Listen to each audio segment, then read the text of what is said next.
Рахмат. Биринчиден жана суроо берилди, улуттук деген эме деп жооп бере албай атасыңар да. Улуттук деген бул улутка тиешеси жок. Бир улутка тиешеси жок. Улуттук гвардия, улуттук театр, улуттук академия. Россияда дагы ушундай национальная гвардия, национальный театр, театр нации. Бул мамлекеттүүлүктөн дагы бийигирээк деген сезимди гана бере турган нерсе. Урматтуу министрдин орун басары, ошону так билип алганыңыз жакшы болмок. Мыйзам боюнча мына улуттук деген статусу бар дегенде макам деп жазып койсоңор туура болот. Экинчи жагынан мына жерде коюлган талаптардын баардыгы туура, бирок ушуну шашпай туруп билим берүү мыйзамын башынан аягына чейин кайрадан иштеп чыгабыз деген убада бар эле. Ошого чейин кое турса дагы болмок. Улам өзгөртүүлөрдү киргизе бербей. Быйыл силерде программада барбы ошол билим берүү жөнүндөгү мыйзамды башынан аягына чейин иштеп чыгуу? Рахмат, Адахан Кимсанбаевич, азыркы учурда ошо билим берүү жөнүндө мыйзамы жаңылануу процессинде азыркы учурда ошо коомчулук менен талкуу жүргүзүп атабыз. Анда эмне зарылчылык бар бул өзгөртүүнү киргизүү? Кандай зарылчылык бар азыр? Азыркы учурда мына жана айтып кетпедимби, эки улуттук университет жана ЖИП академиянын ректорлорунун мөөнөтү бүтүп атат. Аны ошого байланыштуу дагы өзгөртүүлөрдү киргизүүгө. Эки университет үчүнбү? Жок эми. Мына переходный период. Укук бөлүмүнүн башчысы, урматтуу жигит. Келечегиң кең болсун, суфлер болуп олтуруп турсаңыз. Могул жактан өтө жаман көрүнөт экен.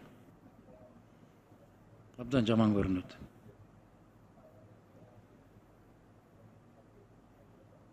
Муну сиздер тараптан, комитет тарабынан берилген экен.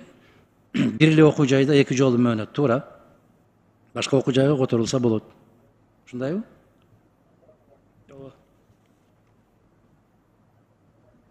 Сиз ушу азыркы кызматка чейин кайда иштегенсиз? 29 жыл ошо педагогикалык стажым бар, 10 жыл мектепте иштеген мугалим болуп, 93-жылдан баштап 2002-жылга чейин. Андан кийин Улуттук университетте зав кафедра, декан факультети, өсүм педагогика илимдеринин доктору, профессор, 29 жыл педагогикалык стаж. Практик. Акыркы 3 жыл Кыргыз билим берүү академиясында ошо вице-президенттин кызматында иштегем. Азыркы учурда мен ошо илим жакында эле 2 ай болду дайындалганым. Анын илим, санариптештирүү, международное сотрудничество жана өнүгүү боюнча жооп берем да министрликте. 186 мамлекеттин ичинде билим берүү боюнча Кыргызстан 186-орунду алганына кандай карайсыз? Билим берүү министрлиги жана мугалимдер аракет кылып атабыз. Бул эми замандын өзгөрүшүнө жараша болот экен. Анан бул жерде эми мугалимдер дагы билимин өркүндөтүүгө шарт түзүшүбүз керек. Ошо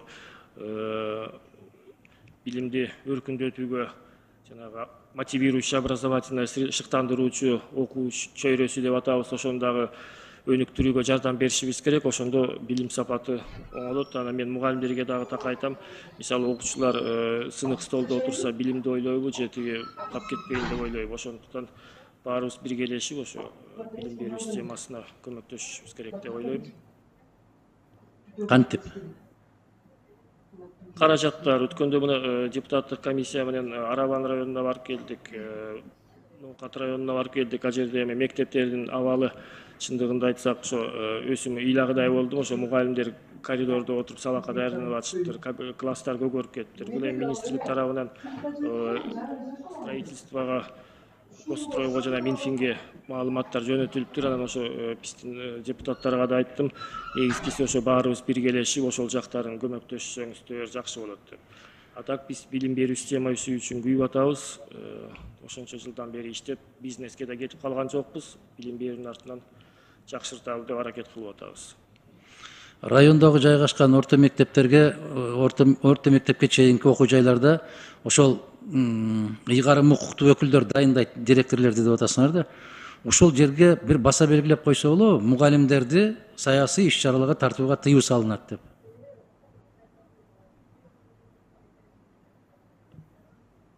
Кошуп атабыз мындай директиваны деле жөнөткөнбүз. Анан бул эми ошо жергиликтүү бийликтин мыйзамды балким сыйлабагандык болуп калабы, ошо баары бир мугалимдерди ошо ар кандай иш чараларга чакырып атышат. А так негизи биз айтып атабыз, мугалимдер деген окутуу процесси менен алек болушу керек, бош убактысында окуш керек, даярданыш керек деп. 10 секунд. Ошо азыр мына юристибиз жазып атат, анан баарыбыз эске алабыз. Мындай кылыш керек. Ушул жерге баса белгилеп жазып коюу керек да, Алмаз Акунжанович. Себеп кандай иш аракет болбосун, балеги калган мугалимдерди чуркатасыңар. Ушуга тыюу салыш керек. Экинчи окууга ушуну киргизесизби? Убада берсеңиз кандай? Азыр мен убада бере албайм, карайбыз. Разработчиктерге дагы жеткирем. Урматтуу Адыхан Кисанбаевич, аталган мыйзам долбоор боюнча жазуу түрүндө берсеңиздер, биз комитетте карап, албетте бул маселени талкуулап, мыйзам чегинде депутаттар эгерде колдоого ээ болсо, колдоп беришет.